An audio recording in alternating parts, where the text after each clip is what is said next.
আল্লাহ সুবহানাহু ওয়া তাআলা সূরা মুমিনুনের মধ্যে প্রথম নম্বর আয়াতে বলছেন কদ আফলাহাল মুমিনুন, মুমিনরা সফল হয়ে গেছে। এই যে কদ আফলাহাল মুমিনুন, এই কদ শব্দটা এসেছে মাজি করিবের জন্য। যারা আরবি গ্রামার বুঝেন তারা দেখবেন আল্লাহ সুবহানাহু ওয়া তাআলা এখানে কদ আফলাহা যারা বলা হয়েছে মুমিনরা সফল হয়ে গেছে, এমন না যে মুমিনরা সফল হবে, বিষয়টা এমন নয়, বরং মুমিনরা সফল হয়ে গেছে আল্লাহ সুবহানাহু ওয়া তাআলা এটা বলছেন। মুমিনরা সফল হয়েছে এই কথার অর্থ কি? কাফেরেরা ব্যর্থ হয়েছে, মুনাফিকেরা ব্যর্থ হয়েছে, মুমিনরা কেবল সফল। মুমিনরা সফল হয়ে গেছে, সফল হবে এমন কথা আল্লাহ সুবহানাহু ওয়া তাআলা বলেন নাই। তার মানে ঈমান আনার পরেই আল্লাহ সুবহানাহু ওয়া তাআলা আপনাকে সফলতার ঘোষণা দিচ্ছেন। আপনি যে সফল হয়ে গেছেন এটা ঈমান আনার কারণেই হয়েছে।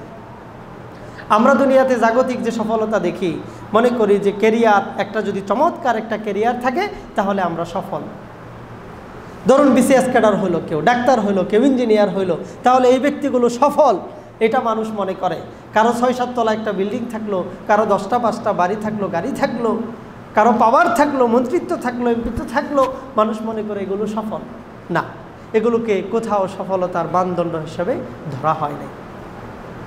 মূসা আলাইহিস সালাম আর ফেরাউন, একদিকে ফেরাউনের ছিল রাজপ্রাসাদ, ফেরাউনের ছিল রাজত্ব, এবং তার দৃষ্টতা এতদূর পর্যন্ত পৌঁছেছিল, তার পাওয়ার ক্ষমতা এতদূর পর্যন্ত পৌঁছেছিল, সে বলতেছে আনা রব্বুকুমুল আ'লা, আমি তোমাদের সর্বশ্রেষ্ঠ রব।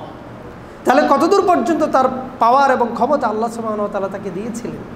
অন্যদিকে মূসা আলাইহিস সালাম দেশ থেকে দেশান্তরে ঘুরে বেড়াচ্ছেন, তার কিচ্ছু নাই, তার তেমন কিছু ছিল না।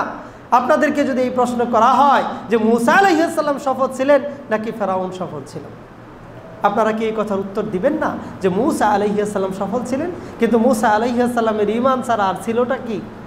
না ছিল ভালো ঘরবাড়ি, না ছিল রাজত্ব, না ছিল কোনো পাওয়ার, না ছিল কোনো ক্ষমতা, না ছিল কোনো পদ পদবী, কিচ্ছু না। তিনি আল্লাহর রাসূল, আর তার ঈমান ছিল, এই কারণে তিনি সফল। ইব্রাহিম আলাইহিস সালাম আর নমরুদ তো গোটা পৃথিবী শাসন করেছে, নমরুদ গোটা পৃথিবী শাসন করেছে, আর এদিকে ইব্রাহিম আলাইহিস সালাম কিচ্ছু নাই, বরং ঈমান আনার কারণে, ঈমান থাকার কারণে তার বাবা তাকে ঘর থেকে বের করে দিলেন, বাড়ি থেকে বের করে দিলেন যে বিদায় হ, আমার বাড়িতে থাকার জায়গা নাই। তাহলে ইব্রাহিম আলাইহিস সালামের যার কিচ্ছু ছিল না তিনি সফল, নমরুদ সফল না। নমরুদের ছিল রাজত্ব, নমরুদের ছিল টাকা পয়সা, কিন্তু সফল না। আবু জাহেল, আবু লাহাব, উতবা, সাইবা এরাই তো রাজত্ব করেছে মক্কায়। কিন্তু আপনি অপর দিকে বিলালের কথা চিন্তা করে দেখেন, বিলাল রাদিয়াল্লাহু তাআলা আনহু ঈমান এনেছেন, আর ওই কাফেরেরা ঈমান আনে নাই। এই কারণে বিলাল রাদিয়াল্লাহু তাআলা আনহু সফল, আর এই আবু জাহেল, আবু লাহাব, উতবা, সাইবা এরা হচ্ছে ব্যর্থ। তাহলে মূলত সফলতার মানদণ্ড হচ্ছে ঈমান আছে কি নাই। আপনার মধ্যে ঈমান থাকলে আপনি সফল ব্যক্তি, আর যদি ঈমান না থাকে তাহলে আপনি ব্যর্থ ব্যক্তি। আমরা যে জাগতিক উপকরণ দিয়া সফলতার মানদণ্ড চিন্তা করি, আল্লাহ রাসূল সাল্লাল্লাহু আলাইহি ওয়াসাল্লাম বললেন, যেই ব্যক্তিটা সর্বনিম্ন জান্নাতের মধ্যে প্রবেশ করবে তার জান্নাতটাও হবে 10টা পৃথিবীর সমান। সুবহানাল্লাহ। তো দুনিয়া দিয়ে যে আপনি সফলতার মানদণ্ড মাপছেন, দুনিয়ার জীবন দিয়া, দুনিয়ার উপকরণ দিয়ে, দুনিয়াতে কে কত কামাই করলো, কার কত ক্যারিয়ার আছে, এগুলো কি 10টা পৃথিবীর সমান হবে? কখনোই 10টা পৃথিবীর সমান হবে না।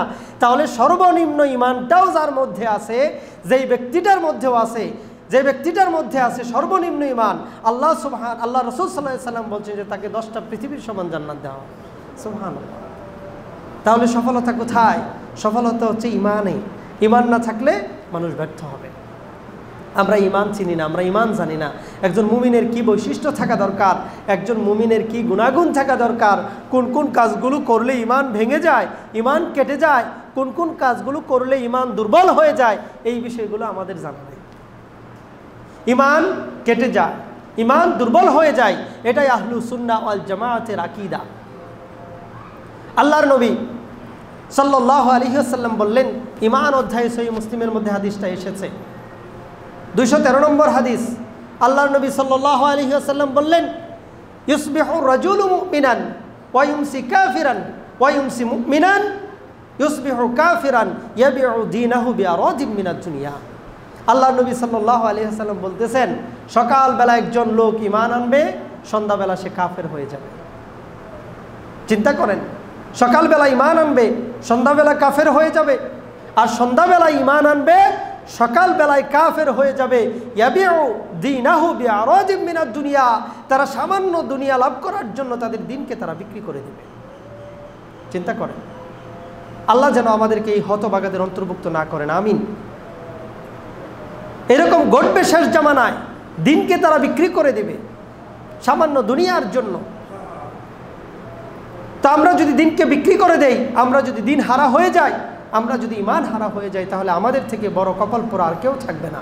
অথবা আমাদের চেষ্টা করা উচিত, আমাদের জানা উচিত কিভাবে দিনকে সংরক্ষণ করতে হয়, আমাদের জানা উচিত কিভাবে মুমিন হিসেবে টিকে থাকা যায়। তো এই হাদিস দ্বারা প্রমাণিত হয় যে দিন ঈমান যায়, ঈমান আসে, ঈমান বাড়ে এবং কমে।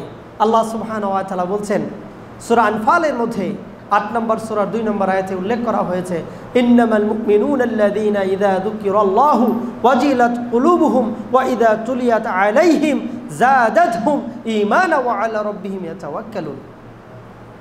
যখন কোনো ঈমানদার ব্যক্তির সামনে আল্লাহর নাম উচ্চারণ করা হয়, তখন তার অন্তরটা ভয়ে কেঁপে ওঠে। যখন আল্লাহর আয়াত সমূহকে তিলাওয়াত করা হয়, তখন তার ঈমান বেড়ে যায়। সুবহানাল্লাহ। তাহলে কি বোঝা যায়? ঈমান বাড়ে কমে। ঈমান থাকলে আল্লাহর ভয়, আল্লাহর নাম উচ্চারণ করা হলে তার অন্তরের মধ্যে কম্পন সৃষ্টি হয়। যদি কোনো ব্যক্তির মধ্যে ঈমান থাকে, সে কোনো নাফরমানি করবে কিভাবে? যখন একটা ব্যক্তির অন্তরের মধ্যে আল্লাহর নাম উচ্চারণ করা হয়, আল্লাহর নাম যখন তার অন্তরে স্মরণ হয়, তার মাথার মধ্যে আসে, তখনই তো সাথে সাথে সে যে কোনো অন্যায় কাজ থেকে ফিরে আসবে। যদি ফিরে আসতে না পারে, তাহলে তার ঈমান প্রশ্নবিদ্ধ। ঈমান দুর্বল হতে হতে হতে হতে এমন একটা পর্যায়ে চলে যায় যে একজন মানুষ সবশেষে ঈমান হারা হয়ে যায়। ঈমান হারাদেরও একটা স্তর আছে।